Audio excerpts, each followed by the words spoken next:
Hi everyone, Dr. Lewis here. So this is a video to go over our course theme for the semester, which is social sustainability. Social sustainability is defined as the process of considering how to maintain social balance in an interconnected world. At its core, it considers the idea that community cohesion is for everyone's mutual benefit. So generally, living in a society where people are working together and peaceful is for everyone's benefit. So to work toward this goal, there's the idea of connectedness between groups of people. And this is a very, very broad topic, and we could relate it to just a variety of different ideas. And each unit that we talk about will actually look at a different side of social sustainability. But some of the subtopics can be tolerance, compassion, equal rights, patience, access to information, common standards of behavior, discipline, rules, laws, and ethics.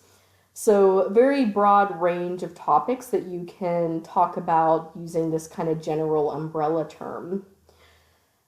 It considers violence or revolution to be the cost or result of failure to invest in the social health of our society. So violence or revolution, and I say cost or result because it's not always a bad thing, which usually we consider violence to be bad.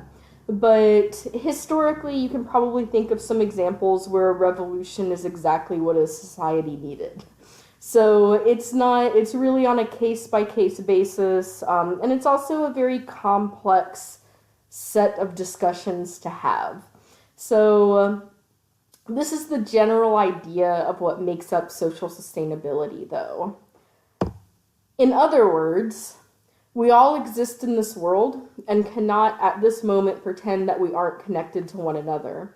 And by this I mean you can't, unless you are in the middle of the woods somewhere right now, farming all of your own food and somehow not paying taxes. I'm not sure. I feel like they still tax you even if you do go out into the middle of the woods if they can find you.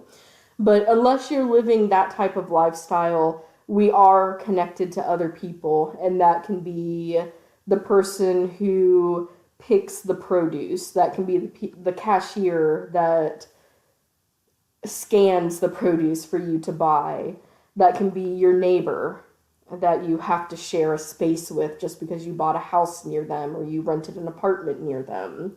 So basically we are connected, we are connected to one another.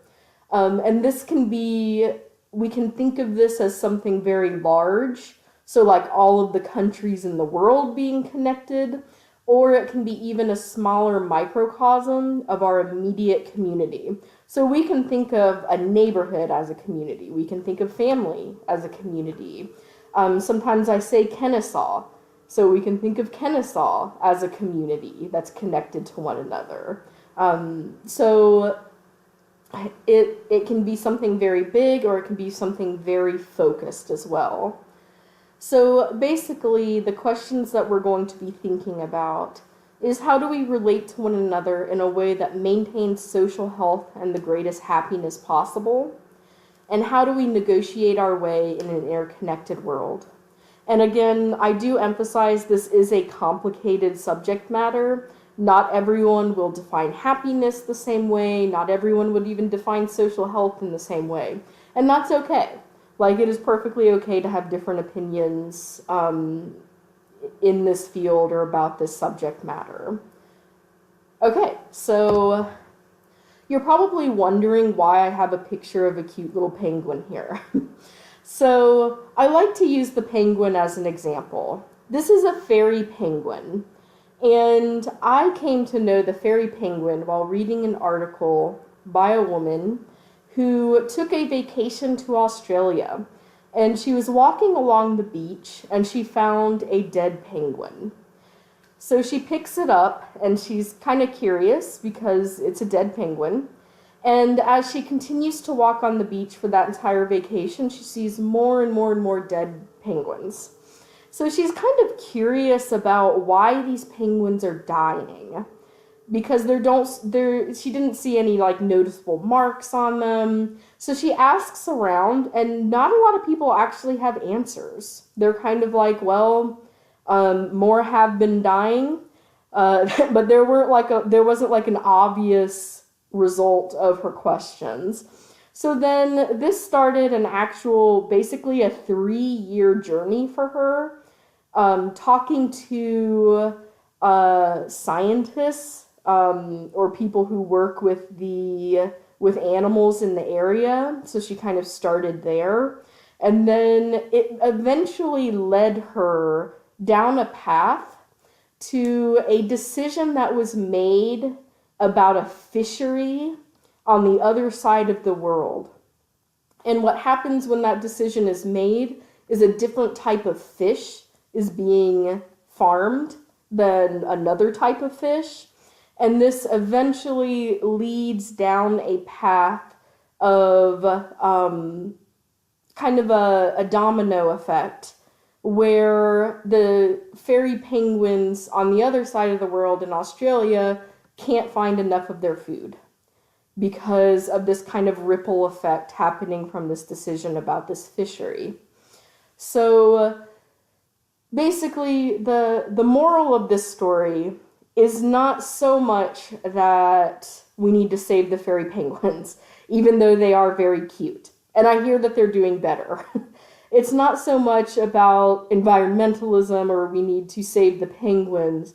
It's more thinking about the ways that decisions can have ripple effects.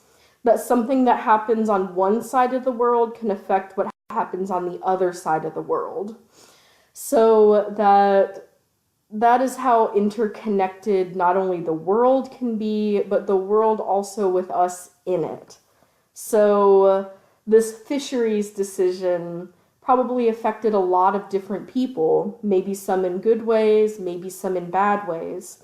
And it's not always an easy answer to come up with, like, if it helped a lot of people, then do we need to sacrifice the fairy penguins? Do we need to think about a balance? Do we need to be aware of those long-ranging complications? So see, these are some of the questions that social sustainability experts will kind of talk about and think about. So I want you to see this as related to the Defining Culture and Identities chapter reading that you are also doing in this week. So I've given you the definition for culture that's pulled directly out of that chapter, which is the totality of that group's thought, experiences, and patterns of behavior, and its concepts, values, and assumptions about life that guide behavior. So all of these terms are kind of related to what we will be talking about. So symbols, rituals, values, heroes, subculture, subgroup, counterculture, deviant, reference group, ethnicity, othering. It's often seen, social sustainability is often seen as a very closely related term to multiculturalism. So these are all defined again in that chapter, but I want you to think about how these concepts kind of marry together, thinking about the connectedness of groups of people and ripple effects of decisions made with those groups of people. So some sustainable thought processes. They focus on the idea of shifting from short-term to long-term goals. So this is sometimes difficult to do. So if I give you $50, you might go and spend that in some way very quickly. Like some people might have it spent within the day. And some might make good decisions, some might make bad decisions, but social sustainability experts will try to push toward thinking about long-term goals. So they would say, why don't you consider putting that $50 in savings and then maybe you'll have quite a lot by the time you retire. So obviously this can be kind of difficult to do because we tend to live in the short term as opposed to very long term. They also think about moving away from the idea that cash profit is the only aspect that matters to a more balance sheet tally of success. So when you're looking at a company, how do you know if a company is successful or not? And a lot of people will say it really just has to do with profit. Profit, are they increasing their profit margins? Are they decreasing? How much are their stocks worth? And a socially sustainable person would say that it's more about a balance. So if part of the reason why you're making great profits is because you have slave labor in another country, then maybe you aren't a successful company, even if you do have that profit there. And then obviously at the core of all of this is the idea that everything is connected. So rather than just focusing on one specific issue or just yourself, thinking about yourself in relation to the world around you and the connections that you have to other people. So, and as I say this, I don't mean that the individual is not considered at all, because the individual is kind of the individual unit, the building block, that healthy individuals lead to a healthy society. They also want to start seeing the world as a system or a set of interrelated parts where nothing grows forever and nothing lasts forever. So just kind of keeping that in mind, again, looking at a long-term future. Okay, so some other questions that we'll be exploring over the course of the semester. What does it mean to live in a global world, a diverse world? What changes when we really examine what it means to be connected to others? How do the concepts of gender, race, class, religion, and others affect how we see the world and are seen by the world? How does the individual relate to others? Should we be concerned about events happening in other states, other countries? And what should be our involvement in other countries? Okay, so these are kind of the general ideas that we'll be thinking about moving forward, and we'll have some readings that kind of help explore some of these concepts. If you have any questions about this lecture or the course theme, go ahead and let me know. If not, have a good one.